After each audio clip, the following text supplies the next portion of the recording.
Hello hi అండి, నమస్తే. Welcome back to my channel Wonderla cooking ఛానల్లో ఈరోజు మా ఇంట్లో స్పెషల్ నాటుకోడి కూర అండి. ఈ నాటుకోడిని మా అమ్మ వాళ్ళ ఇంటి దగ్గర నుంచి తీసుకొచ్చిందండి. చికెన్ సెంటర్ కాడ తీసుకుపోయి దీన్ని కట్ చేయించుకొని తీసుకొచ్చినామండి. ఇట్లా స్కిన్ తోటి కట్ చేయించుకొని వచ్చినాం. చాలా టేస్ట్ ఉంటుందండి.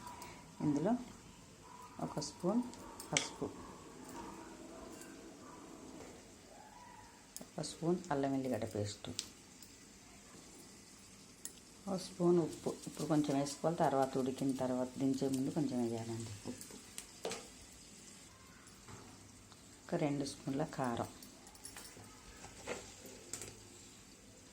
పులుసు కదండి, కొంచెం ఘాటు ఉంది, మరీ పులుసు కాదు, కొంచెం.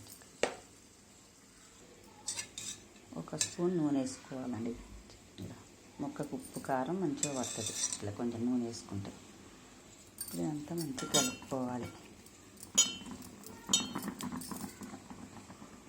చికెన్ ఇలా ఉప్పు కారం మంచిగా కలిపి పెట్టుకోవాలండి. కుక్కర్లో వండుతున్నానండి నేను. కుక్కర్ స్టవ్ మీద పెట్టిన ఉల్లిపాయలు, పచ్చిమిర్చి, హోల్ గరం మసాలా, బిర్యానీ ఆకు, నూనె వేసుకోవాలండి. ఇప్పుడు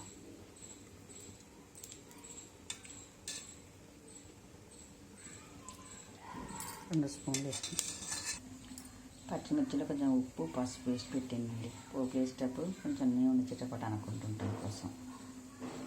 చికెన్ కలిపి పెట్టిన నూనె వేడవుతుంది. హోల్ గరం మసాలా,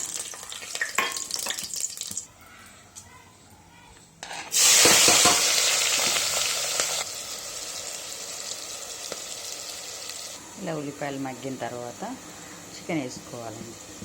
చికెన్లో కొంచెం కొత్తిమీరను మెంతికూర వేసిందండి. ఇందులో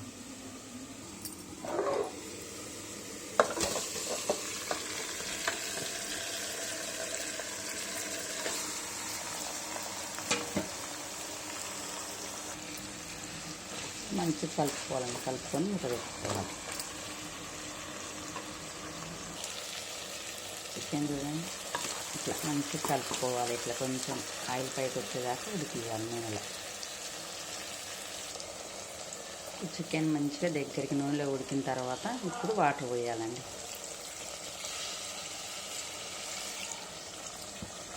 ఇప్పుడు కుక్కర్ మూత పెట్టుకోవాలి.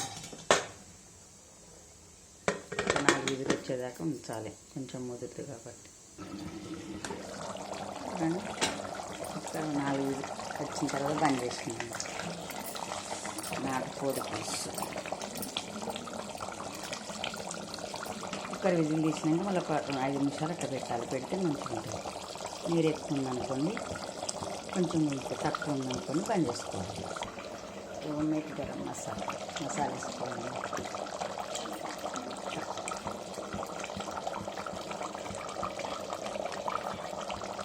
కొత్తిమీర వేసుకోవాలి. నాటుకోడి పులుసు రెడీ. మీకు కనుక మా ఐడియా నచ్చితే లైక్ చేయండి, షేర్ చేయండి. వండర్ల కుకింగ్ ఛానల్ని సబ్స్క్రైబ్ చేసుకోండి. బాయ్ అండి. చూడండి.